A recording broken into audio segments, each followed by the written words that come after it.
ومن سيئات أعمالنا من يهده الله فلا مضل له ومن يضلله فلا هادي له أشهد أن لا إله إلا الله وحده لا شريك له وأشهد أن محمدا عبده ورسوله لا نبي ولا رسول بعده.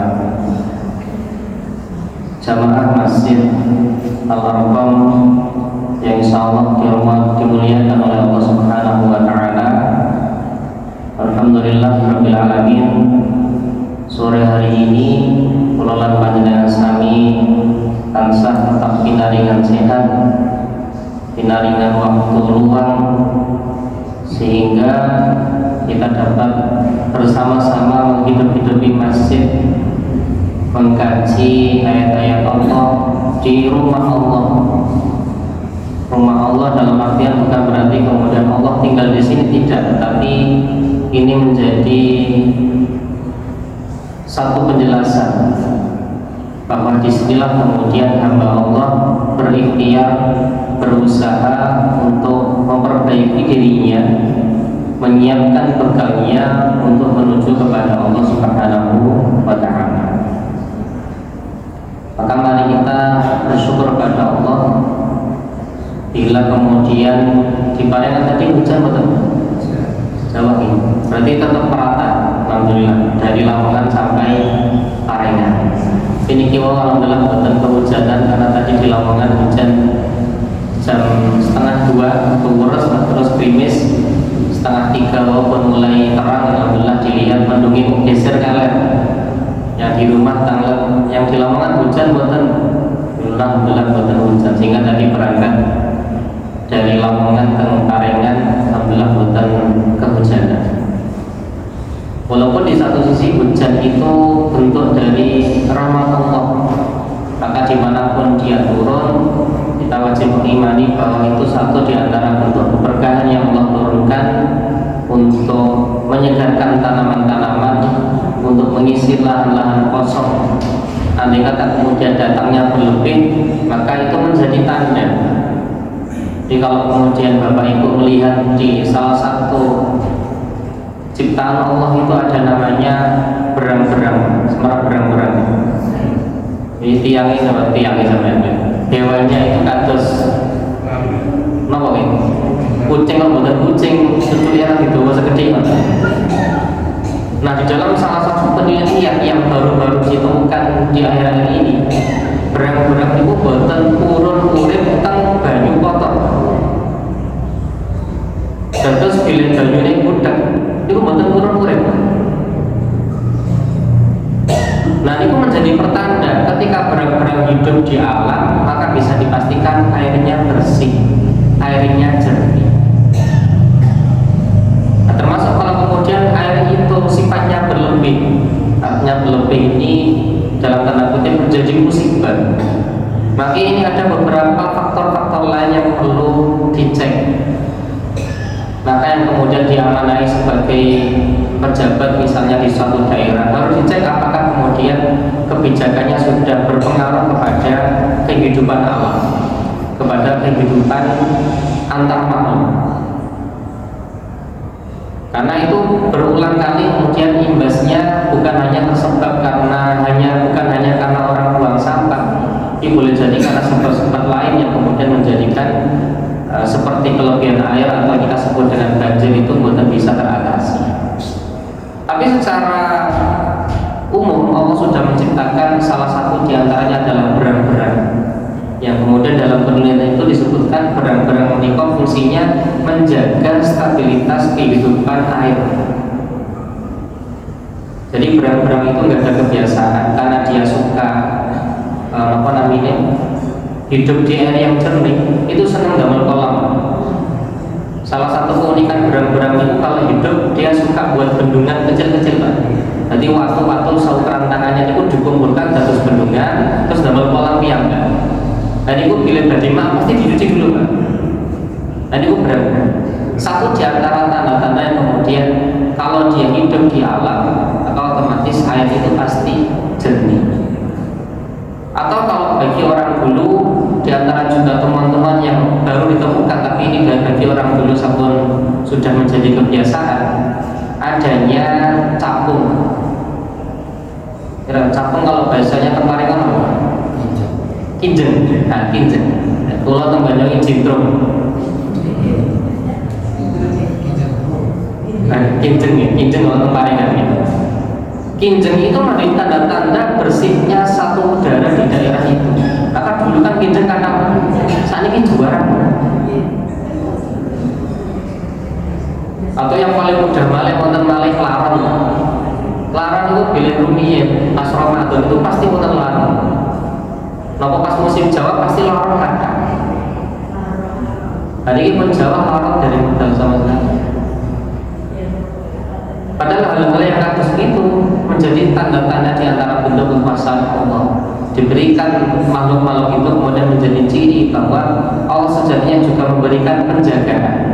Hanya saja kemudian manusia, di antara sebagian manusia itu ada yang kemudian melakukan perbuatan yang merugikan diri dan orang lain. Mereka yang kemudian merusak bumi yang diberikan oleh Allah Subhanahu wa Ta'ala. Maka bila kemudian hari ini kita masih diberikan kemudahan, hujan deras pun di rumah kita, boten banjir, ada kata banjir mungkin karena luapan Bengawan Solo yang sebentar boten lami, itu patut kemudian menjadi kita syukuri betul. Syukur dalam artian bukan hanya sebatas lisan, tapi dalam hati kita meyakini bahwa ini semua datangnya dari Allah Subhanahu wa Ta'ala. Atau lebih lagi kemudian datangnya bulan Ramadan menikah.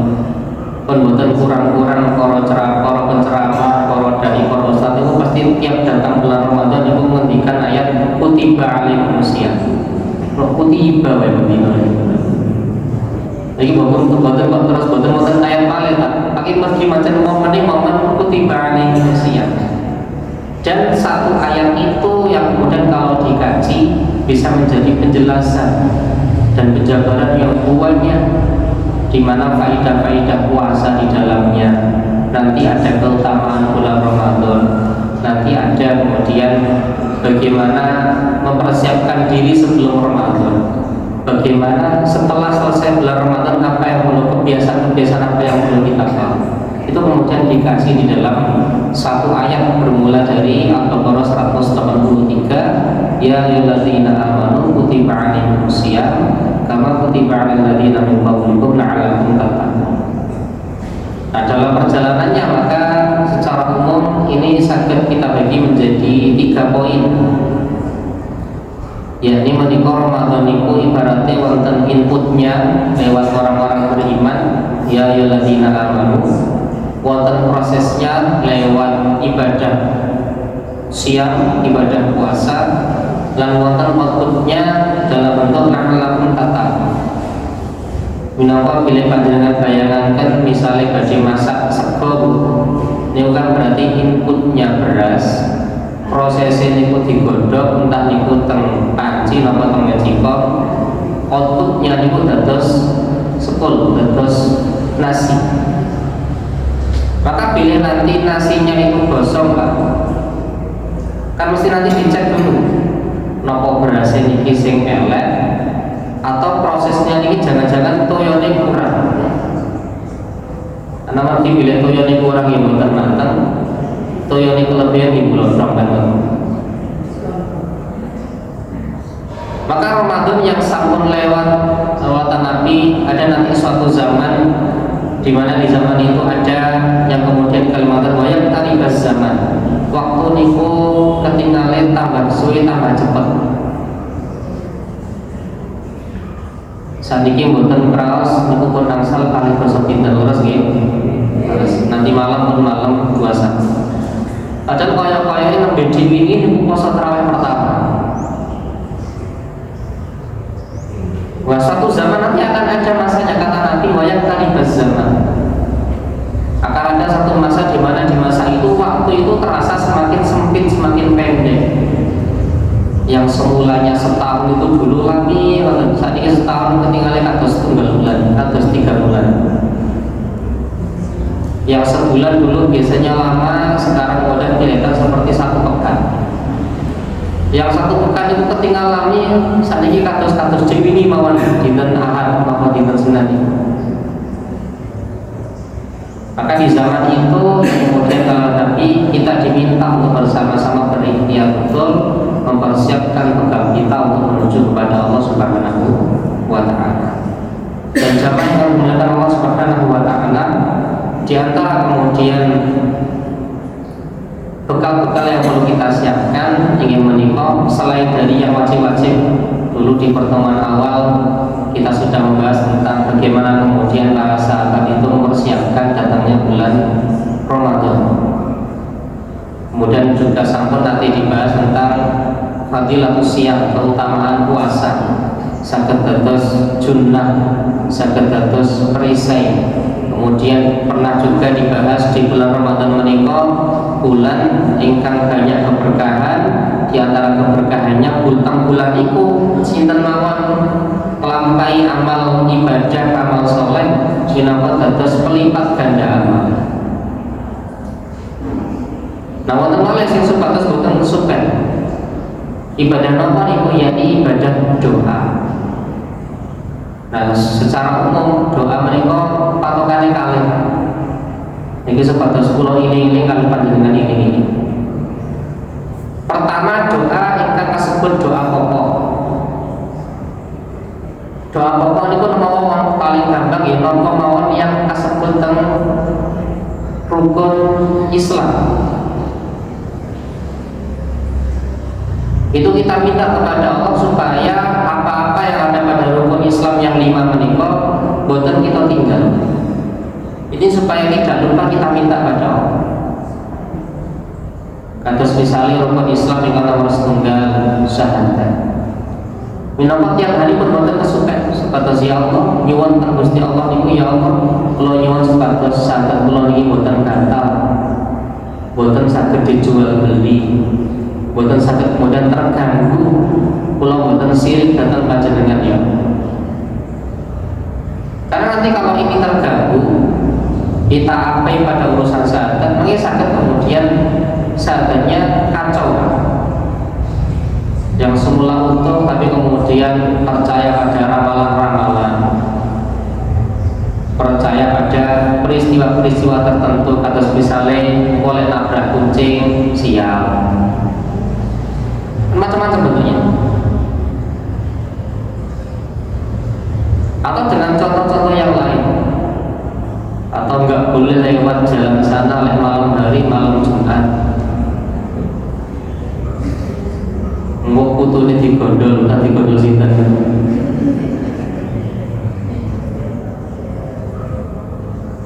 Dan yang model gini ini didukung tak banyak orang.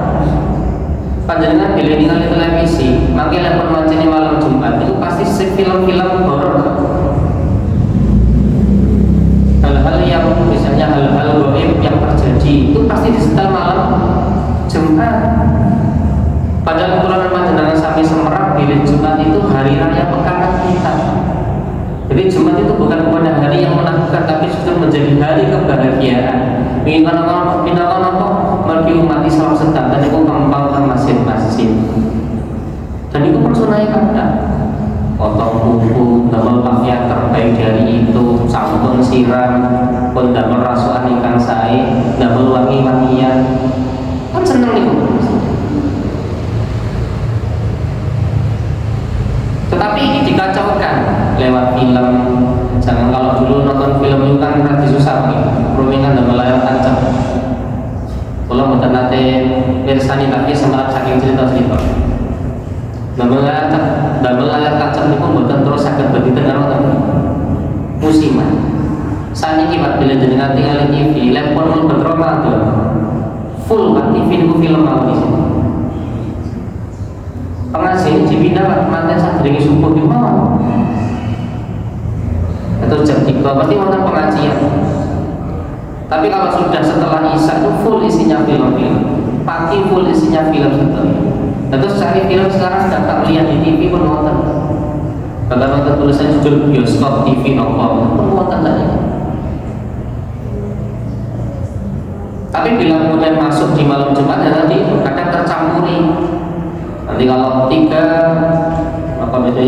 hal unik yang terjadi, 7 hal seram yang terjadi di Jawa Timur misalnya. ini muncul dan pasti munculnya malam Jumat. Nah, pada hal yang seperti ini kemudian berpengaruh kepada kita sehingga kemudian berubah hingga menjadi kepercayaan, maka nanti kemudian syahadatnya bisa rusak. Nah, ini supaya tidak lupa kita minta, ya Allah, kalau minta diselamatkan supaya syahadat kula niki utuh, boten kemudian tercampur, boten kemudian saged terjual oleh hal apapun.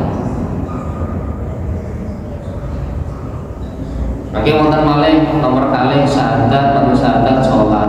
Misalnya, supados rutin tiap hari, ya Allah, kula nyuwun teng panjenengan supados kula saged tetap ibadah, tetap saged sholat. Minangka kula nyuwun pekerjaan, ya Allah, supados pekerjaan kula niki pekerjaan angsal pekerjaan ingkang teng pekerjaan itu kula tasih saged sholat tepat waktu. Mergi bilih boten nyuwun, niki malah makin disukani pekerjaan yang jenengan boten saged sholat tepat waktu.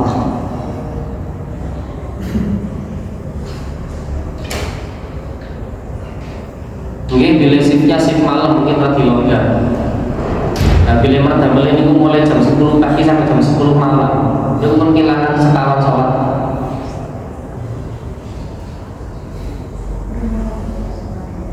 Kalau kapan hari nanti adik ini nyuwun pendapat. Saya nyuwun pendapat. Apa deh? Aku mergawe no ini. Jam jam 10 pagi sampai jam 10 malam.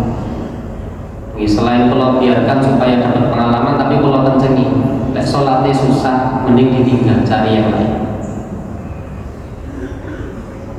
Karena itu harus menjadi kebutuhan kita, bukan sekedar membatal kewajiban, tetapi itu menjadi kebutuhan seorang hamba kepada Rabb-nya, kepada penciptanya.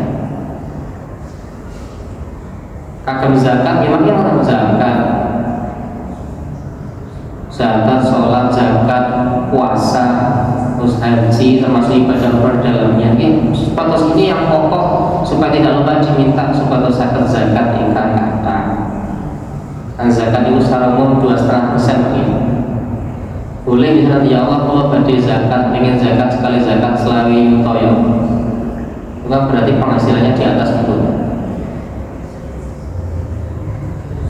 Atau yang penting sakit supados jadi zakatnya buatan kurang-kurang, artinya pas sesuai dengan takaran dan tanggungannya. Nah, ini doa yang kemudian disebut dengan doa pokok supados buatan kesukaan untuk diminta kepada Allah Subhanahu wa Ta'ala. Maka yang nomor 2 ada lagi doa itu yang sifatnya doa penunjang ibadah harian atau doa penunjang aktivitas. Nanti kalau melihat di riwayat hadis semuanya minta dimudahkan segala urusan. Allahumma la sahla illa ma ja'altahu sahla wa anta taj'alul hazna idza syi'ta sahla. Ada lagi doa-doa yang lain, doa safar, doa hendak tidur. Ini doa-doa yang menunjang aktivitas kita supaya kemudian aktivitas ini membawa keberkahan dan keridhaan Allah Subhanahu wa Ta'ala. Ini yang menunjang. Terus yang pokok tadi supaya tidak lepas dari rukun Islam yang 5. Kemudian yang penunjang yakni sedoyonipun doa, yang kemudian doa ini mengantarkan atau membimbing aktivitas kita supados dados aktivitas ibadah yang bernilai di sisi Allah Subhanahu wa Ta'ala. Maka nanti tinggal pilih kita pilih panjenengan disukai aktivitas nyuwun aktivitas yang berpahala atau aktivitas yang sia-sia. Pasti jawabannya sebenarnya sepakat aktivitas yang berpahala. Maka melibatkan Allah di dalam segala aktivitas ini penting untuk menjadi kebiasaan kita. Karena kita tahu apa yang kemudian boleh jadi sesuatu itu kita bayangkan aneh-aneh macam-macam buruk, tetapi Allah berkehendak lain. Nyatanya apa yang kita sangka buruk ternyata potensius, tetapi justru yang benar adalah keberkahan yang banyak. Kadang-kadang tiba-tiba datang berita bagus, tiba-tiba datang berita yang baik. Itu kita harus yakini betul, itu bukan karena perjuangan kita, tapi semata-mata itu datangnya adalah dari Allah Subhanahu wa Ta'ala. Ini penting menjadi patokan dasar. Nah, jamaah yang dimuliakan Allah Subhanahu wa Ta'ala, Maka yang dalam kesempatan menikah iku damel pengantar insyaallah sebatas pengiling, namanya pengiling itu kan diulang terus, bukan cukup sepindah tapi harus diulang-ulang. Tadi ini kula badhe mengulang malih napa yang kemudian kula sampaikan tadi ba'da subuh.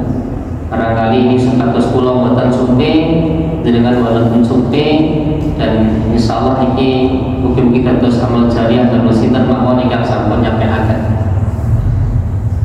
Nah, jamaah yang dimuliakan Allah Subhanahu wa taala, maka di sana kita melihat hadis ini yang kalau sampaikan tadi pagi tertulis di dalam kitab Bukhari. Yang dulu kita pelajari kitab Bukhari itu ada kurang lebih 97 bahasan, 97 bab.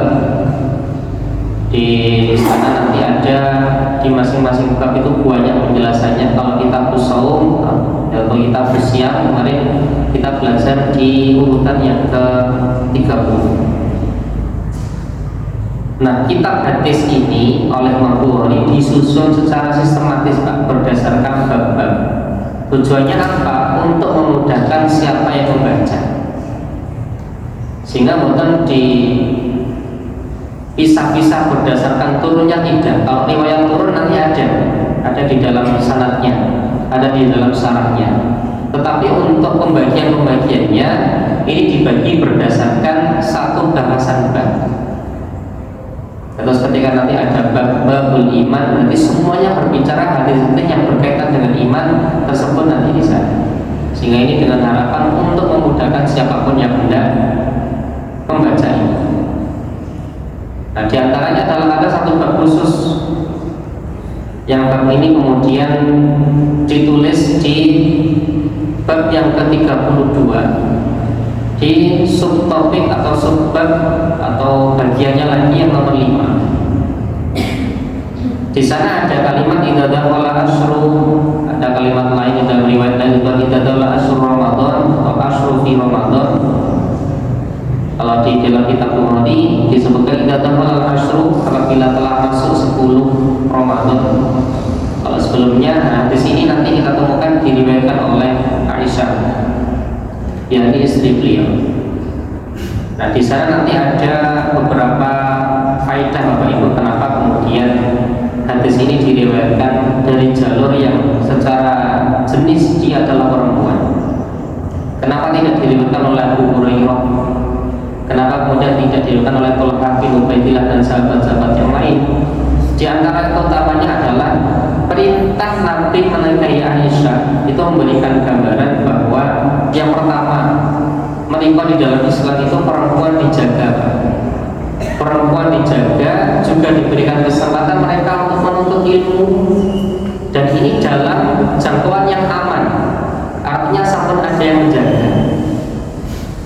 Yang kedua, hampir seluruh aktivitas ibadah Nabi yang kemudian di situ nanti ada ibadah-ibadah khusus, semuanya diriwayatkan oleh orang, kalau bahasa kita itu A1, atau bahasa kalau sudah mau pemilihan A1. Dalam hal ini yakni keluarga Nabi, istri Nabi adalah orang yang di sana paling dekat di dalam kehidupan Nabi. Maka kemudian dikatakan oleh Karena Nabi Sallallahu Alaihi Wasallam adalah Nabi Sallallahu Alaihi Wasallam.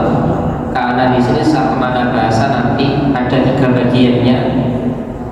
Yang pertama menjelaskan bahwa aktivitas itu telah dilakukan oleh Nabi. Yang kedua juga menjelaskan bahwa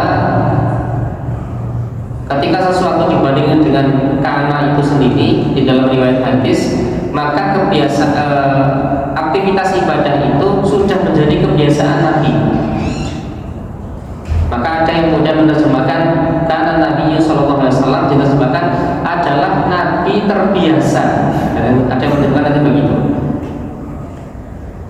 Kemudian juga sebagai bentuk penekanan, yakni ibadah Nabi ini betul-betul bukan hanya diperintah, tetapi juga dicontohkan oleh Nabi Muhammad SAW. Maka dikalimatkan di sana idza dakhala al-asru, apabila masuk ada 10 10 hari akhir, ada yang mengatakan asrul fil awakhir, ini 10 yang terakhir ya. Dulu kita 10 Ramadan sampun, pertengahan ini sampun, ini masuk yang 10 terakhir. Syadda mi'zarahu, yakni beliau mengencangkan sarungnya, mengencangkan ikat pinggangnya kalau bahasa kita sekarang. Maka dalam hal ini artinya, yakni kalau sudah mengencangkan ikat pinggang, mengencangkan sabuk, itu pasti aktivitasnya tambah semangat atau tambah loyo? Tambah semangat. Ibaratnya sarung gak dicopot kan mesti gak ditilem kan, gak dikerupukan. Tapi bila ini tambah dikencangkan, ini berarti menandakan bahwa Nabi semakin lebih bersemangat kalau sudah masuk di 10 hari akhir bulan Ramadan. Di dalam makna lain juga dikalimatkan syadda mizarahu, ini yakni Nabi SAW meninggalkan istrinya untuk sementara waktu. Padahal kita tahu bahwa Nabi yang kemudian di sana berstatus suami, di mana suami ini gak ada tanggung jawab menafkahi, tanggung jawab melindungi, tanggung jawab kemudian, dan banyak tanggung jawab yang lain.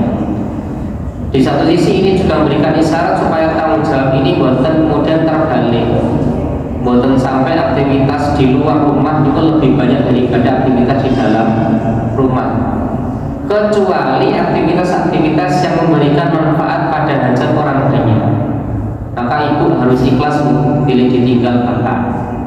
Ditinggal di sini artinya bila kemudian bapak niku niat misalnya ngeramut anak yatim di daerah tertentu yang di sana atau mencari maisha untuk kebutuhan bersama, senajan jauh boten saged tiap hari kemudian pulang, maka ini harus ikhlas. Tapi di satu sisi nih, sebagai bapak harus merah pilih yang istri itu boten saged ditinggal terus, Pak. Butuh rencang cerita. Nah, satu-satunya rencang cerita yang paling saged mendengarkan itu nggih bapak-bapak. Boten lintu deh. Ya kok dari saged. Baru pilih kemudian bapak niku konsento, biasanya yoga baru saged, terutama nanti anak pertama baru bisa kita ajak cerita.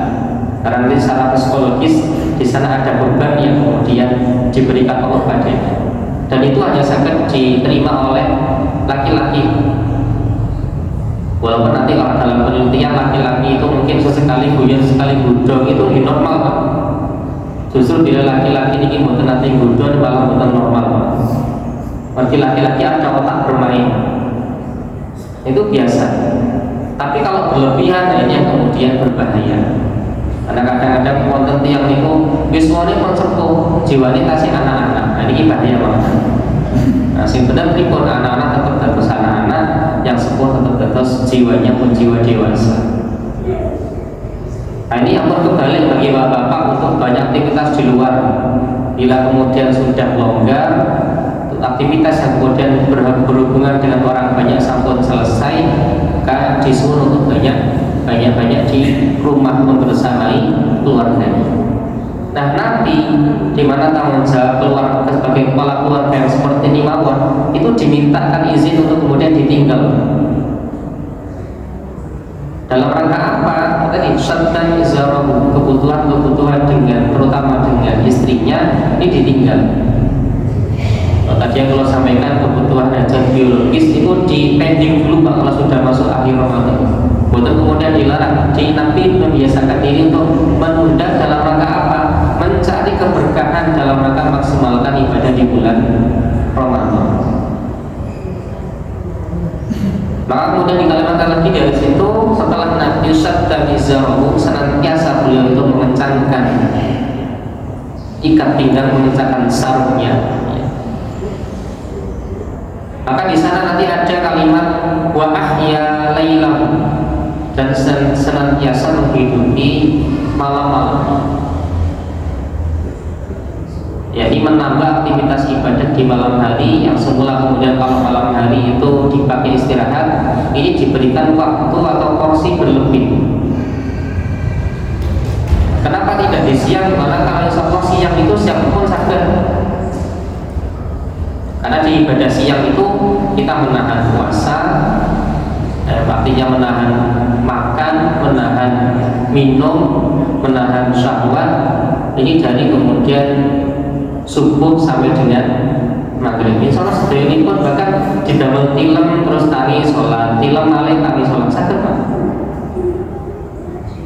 Tetapi bila kemudian malam ini tidak semuanya kemudian saged, maka perlu usaha yang sungguh-sungguh, perlu niat yang luar biasa kemudian untuk menghidupi di malam-malam bulan Ramadan. Maka kemudian dilanjutkan di sana wa aiqadha ahlahu, yakni selain kemudian dari beliau menghidupi malam-malamnya, beliau juga tidak lupa untuk membangunkan keluarganya. Untuk apa? Juga sama, untuk menghidupi malam-malam di bulan Ramadan. Maka dari sini kemudian kita ada beberapa pelajaran penting kalau melihat dari segi riwayat hadis ini. Yang pertama adalah di sana, karena ini dibiasakan Nabi di 10 hari akhir bulan Ramadan, maka sudah besar kemungkinan di sana di waktu itu pasti ada agenda atau aktivitas yang istimewa yang dilakukan oleh Nabi. Dan karena nanti di pertengahan riwayat hadis itu disebutkan wa ahya lailahu, dan beliau senantiasa menghidupi malam-malamnya, maka sudah dipastikan bahwa ada malam-malam yang juga istimewa kalau kemudian sudah masuk 10 hari terakhir bulan Ramadan. Maka kalau melihat di dalam Quran, kita akan menemukan salah satu di antara keistimewaan 10 hari akhir bulan Ramadan, yakni adanya malam Lailatul Qadar. Malam yang di sana kalau melihat riwayat Quran di surat Al-Qadr di halaman kiri sebelah atas, insya Allah catatannya. Di sana tertulis inna anzalnahu fi lailatul qadr wa ma adraka ma lailatul qadr lailatul qadri khairum min alfi syahrin tanazzalul malaikatu warruhu fiha bi'izni rabbihim min kulli amr salamun hiya hatta matla'il fajr. Jadi disebutkan bahwa Allah Subhanahu wa taala menurunkan Al-Qur'an pada malam Lailatul Qadar. Apa itu malam Lailatul Qadar? Yakni malam yang ibadah di dalamnya ketika dikerjakan khairum min alfi syahr. Yakni pahalanya lebih baik daripada beribadah selama 1000 bulan. Jadi itu 1000 bulan itu berapa tahun? 80-an gitu. Lebih 83 atau 85 tahun. Lantas apakah berarti kemudian setelah mendapatkan Lailatul Qadar terus kemudian tidak beribadah, Pak? Aku soleh pahala 85 tahun. Ini beberapa orang ada kemudian merasa begitu, Pak. Jadi ngajinya kurang pas mungkin, sehingga kemudian pergi umroh pas Ramadan, cari yang 10 akhir, terus merasa mendapatkan Lailatul Qadar sehingga pulang-pulang buatan turun lagi terbersih. Itu ada yang kata Qadar, Pak. Yang penting pokok modal beliau double pensi kan, double pensi kayak sarungan terus buka sholat aku semari. Ini beberapa orang ada yang begitu. Ini berarti pemahamannya kemudian keliru di sana. Maka cara yang memuliakan Allah Subhanahu wa taala di dalam proses pencarian kemuliaan itu sebagai bentuk ikhtiar kita untuk mendapatkan pahala yang luar biasa dari Allah Subhanahu wa taala, maka nanti di sana ada kegiatan yang kemudian kita sebut dengan iktikaf. Dan kesempatan pula untuk mendapatkan, untuk berkesempatan mendapatkan kemuliaan Lailatul Qadar. Maka diantaranya iktikaf ini kita ketahui sebagai bentuk sunnah muakkad, ibadah yang kemudian begitu ditekankan oleh Nabi, sama seperti dengan ibadah tahajud. Tahajud juga sama hukumnya sunnah muakkad. Tentunya terlepas bila kemudian di sana nanti ada kewajiban-kewajiban yang juga membawa hajat orang banyak, maka para ulama sependapat kalau tidak bisa semuanya, minimal tidak meninggalkan sama sekali. laki-laki nanti jelas otomatis dia mulai nanti malam bisa kemudian beriktikaf di masjid. Nah, dalam perempuan kalau secara umum bagi laki-laki maka nanti dia dari awal malam 21 sampai nanti di akhir dia senantiasa berada di masjid, menghidupi hari-harinya dengan aktivitas ibadah, mau Quran, mau hadis dan macam-macam. Nah, bila perempuan hendak beriktikaf, maka di sana nanti ada 3 hal yang harus diperhatikan. Hal nomor setunggal yakni bebas fitnah. Jangan sampai kemudian yang perempuan itu itikaf di masjid, yang laki-laki di rumah. Nah, kecuali bisa ada yang bersifat bisa menjaga rasa aman. Dalam artian ada temannya. Jadi tidak boleh kemudian yang lain laki-laki terus ada satu perempuan pengen itu ikut itikaf di situ. Nah, terlihat banyak orang, ini bisa kemudian menimbulkan fitnah. Termasuk juga di sana ada nanti dari segi pakaian yang harus dijaga, ini bagi perempuan. Tidak boleh kemudian aku tak itikaf di masjid, begitu berangkat pakai baju simmer-simmer, baju simmer-simmer, ibu-ibu ini biasanya Pak.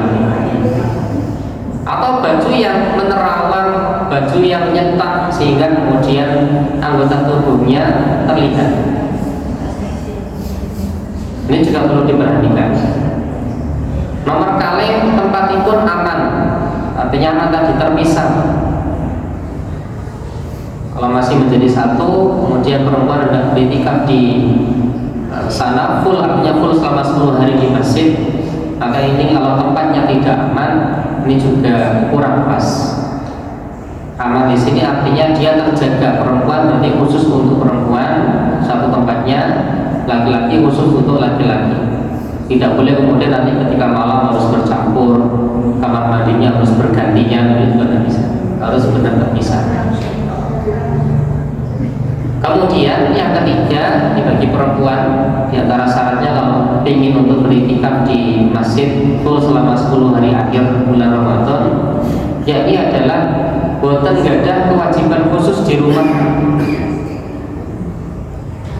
Bila kemudian di rumah gak ada putra kata, tasih alit-alit, terus bapak ini pun sakit masak, satu-satunya yang sakit masak di rumah itu hanya ibu mawon. Terus ibu dari itikaf teng masjid tenggeriya terlantar, maka yang seperti ini tidak boleh. Tetap harus menjadi kewajiban utama adalah bersama dengan keluarganya. Berarti ingin merawat, tetap menjadi tanggung jawabnya di sana. Walaupun nanti kalau melihat bahkan di antara keistimewaannya adalah bila kemudian ini kata ada kemudian di riwayat hadis disebutkan bila kemudian seorang perempuan kemudian dari rahimnya lahir 3 atau lahir generasi-generasi yang dia perempuan sedoyo, dijaga betul oleh dia, oleh keluarganya sampai kemudian dia balik, dia dewasa dan dia siap kemudian untuk menerima pinangan laki-laki lain dan dijaga betul di sana, maka insya Allah ibu itu bisa milih bebas untuk masuk surga. Ada juga riwayat yang menyebutkan perempuan itu masuk surganya gampang, cukup kemudian dia mengerjakan yang wajib-wajib dan begitu ya. Kemudian dia artinya wajib-wajib ini berarti yang rukun Islam tadi itu, dia juga berzakat, dia juga berpuasa, dia juga sholat, ini tanpa yang sunnah-sunnah mawon. Kemudian taat kepada suaminya selain dari suaminya itu merintah ikan Allah boleh Allah sakit dibantah. Tapi bila betul ngengken sing Allah ya tetap dikerjakan. Ini juga termasuk diantara keutamanya adalah maka dia bisa memilih surga dari pintu manapun. Nah, kurun betul ibu-ibu nih, kurun begini, kurun tapi agak bagi manusiawi, tapi itu harus diikhtiarkan betul. Makanya nanti kalau kemudian nggak ada yoga estri, terus kemudian wonten lari jalan badai nyuwun, maka harus kemudian diperhatikan betul minimal sholat apun dipikir gantengi kari-kari bonus. Kita harus tunggal lagi dipikir ditangketi aktivitas ibadah itu masjid pundi kita tempat dengan tangketi. Terus kemudian sumber maisanya saking pundi betul apa ditangketi. Minimal yang pokok-pokok itu, karena itu nanti yang menjadi tanggung jawab kepada anaknya. Karena nanti akan berpengaruh. Kalau kemudian calonnya lagi boten gemar sholat, ya, hanya ganteng mau kadang-kadang, ya. Karena ganteng itu relatif, Pak. Bagi yang tertentu ganteng, bagi yang lintune boten. Tahun ini ganteng, cobi malah sekawan dosa tahun malah. Saya jenengan saja mantu pengguruan itu, betul saja. Bagi sifat ganteng, sifat cantik dan sifat-sifat lain itu sifatnya manusiawi. Siapapun bisa menilai. Jadi yang kemudian kaitannya tadi bila ada yoko estri, maka sepatus dipikir matang-matang. Artinya betul-betul disaring, dan tentunya bagi yang punya anak perempuan pun juga diberitahu tokoh-tokohnya. Siapa di antara tokoh terbaik bagi anak perempuan? Ya bapaknya, ini balik-balik. Minangka tanggung jawab rumah tangga meniku boten saged piyambak-piyambak. Kan rumiyin prosesnya sarang-sarang. Masa terus tanggung jawabnya dewi-dewi. Kok jadi sampean boten saged tetap harus kerja sama. Jadi kalau kok boten terus ngulangi kembali nanti nikah baru setahun ya terus dari sing tuwa-tuwa boten Pak. Tapi niki kula kira diri kula piyambak kali jamaah sami supados niki betul-betul kita hikmati betul apa yang menjadi tanggung jawab kita bagi seorang suami, bagi seorang kepala keluarga, juga tetap seorang ibu, ya, seorang istri yang menjadi juga penanggung jawab dari harta suami, dari kegiatan rumah tangga itu sendiri. Nah ini tadi kaitannya dengan perempuan. Maka bila di rumah itu bosan gak ada urusan-urusan rumah, kewajiban-kewajiban khusus, yang kewajiban ini hanya bisa dikerjakan oleh perempuan.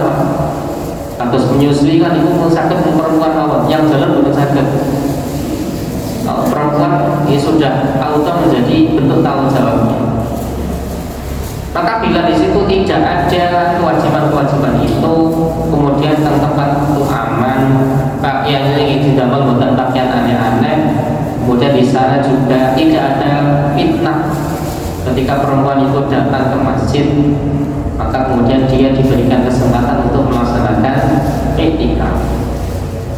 Nah, secara umum iktikaf ini kita maknai sebagai bentuk fokus. Jadi iktikaf itu secara mana bahasa maknanya fokus. Ada dari kata iktikaf yang hakim itu secara mana artinya ikhtiar atau usaha yang sungguh-sungguh untuk kemudian fokus betul-betul beribadah kepada Allah Subhanahu wa Ta'ala. Maka mari kita sama-sama ikhtiar.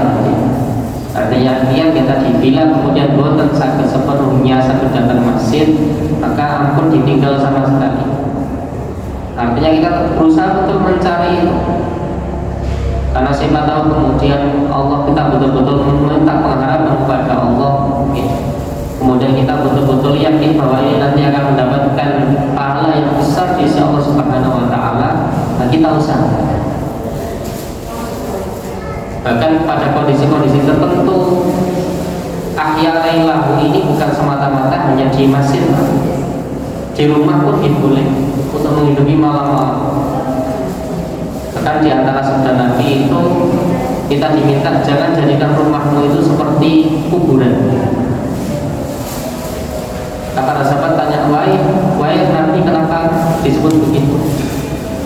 Maka Nabi mengatakan rumah yang seperti kuburan itu rumah-rumah yang tidak pernah didengarkan ayat-ayat Allah di dalamnya. Buat nanti ditambah sholat. Maka mau pilih kemudian Jawa dalu terus buatan sakit masjid. Terus buatan kemudian pilih oleh masjid. Oh ya wis keluar betul-betul. Tapi dengan menghidupi malam-malam itu kita pindah menghidupi malamnya dengan di rumah, keluarganya diajak. Senajan mau sholat kali rakaat di kalau jamaah. Kapan maneh? Bila di luar Ramadan kan susah kali ngajak jamaah, susah. Karena bukan ada kebiasaan, bukan nonton sing nangini dalu, damang-damang pengeras suara. Tapi bila pun untuk Ramadan kan ya, kesempatannya luar biasa. Dan itu gafil, karena saking berkahnya Ramadan itu sendiri. Di luar Ramadan kita tidur jam 10, bangun jam 3, ini boleh bentuk 5 ya susah. Tapi di Ramadan tilam jam 11, tangi jam setengah kali itu gampang. Orang-orang lilir itu juga bentuk dari kuasa Allah Subhanahu wa Ta'ala, diberikan kesempatan. Maka monggo sareng-sareng bismillah, kalau panjenengan sami berusaha betul menghidupi malam-malam yang ada di bulan Ramadan, terlebih lagi 10 hari terakhir. Bila kemudian boten saged teng masjid, teng diri yang dipindah, malam-malam di rumah itu dihidupi. Amun kemudian dihidupi dalam kita boten terus kok rumahnya lampunya diganti di padang kabeh, temboknya cat kabeh terus melok riyoyo boten. Juga kadang kuatah, wis terawih boten derek, awan nggih boten poso, yo omahe cat Pak melok riyoyo.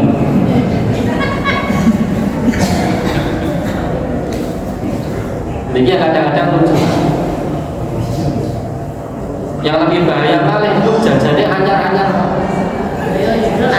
Sanggen kula niku wonten Pak, niki kula kok boten terus rasani boten, tapi niki karena kula melihat aktivitasnya dan masih satu-satunya itu hanya yang di timur rumah niku Pak. Lintune boten wonten masjid paling tebih Pak, masjid Tenggriya niku. Dan terus terawih boten ate ketinggal, jamaah harian di subuh boten ketinggal. Pinggirnya dicat bahkan yang naudzubillah supados kita nanti tidak ada yang begini Pak. Sholat itu kan sholat rumiyin, terus baru ada ceramahnya kan ya. Nah itu ceramah dari pantun pun bangsul Pak. Pun bangsul yang no jajan, kelambinnya anyar-anyar.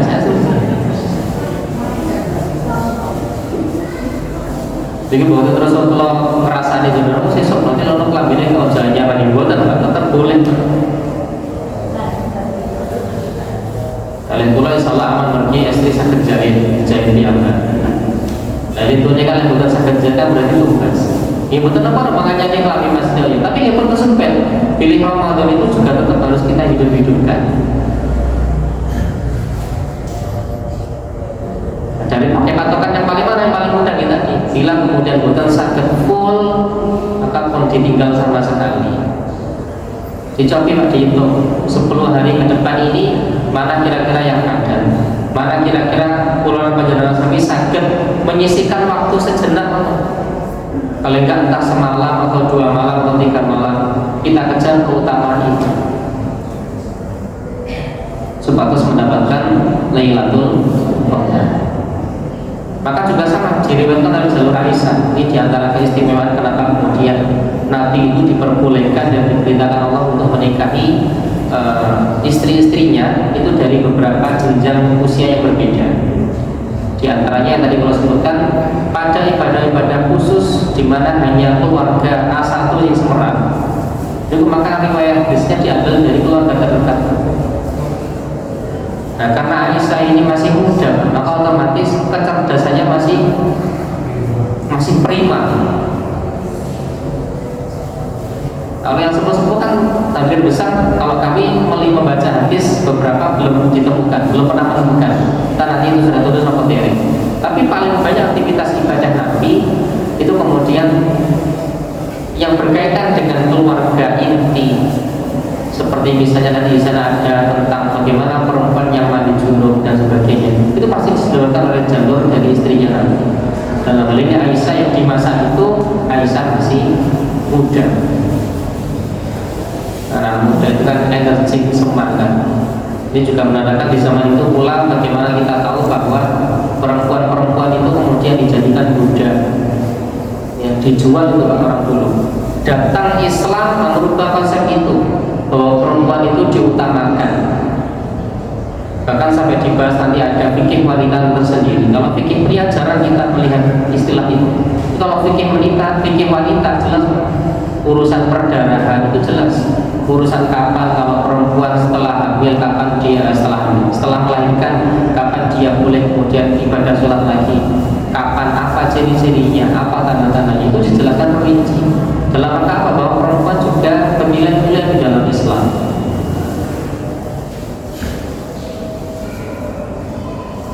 Maka pilih kemudian kalau dulu para anak perempuan, orang-orang dulu di daerah Arab itu gadah anak perempuan otomatis dibunuh, kan? Otomatis dibunuh. Bahkan zaman itu tahu perempuan-perempuan zaman itu iri Pak dengan para pria.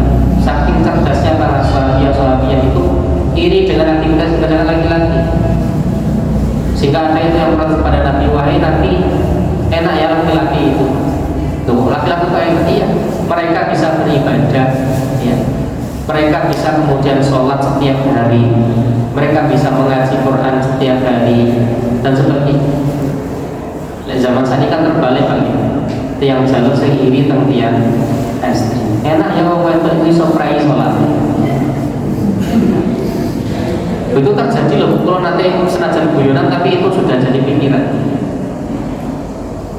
Di zaman sekarang orang laki-laki iri dengan perempuan. Maka bismillah kita ikhtiar bareng-bareng. Bismillah kita hidupi malam-malam akhir ini. Bila tidak bisa semuanya, maka supaya tidak meninggalkan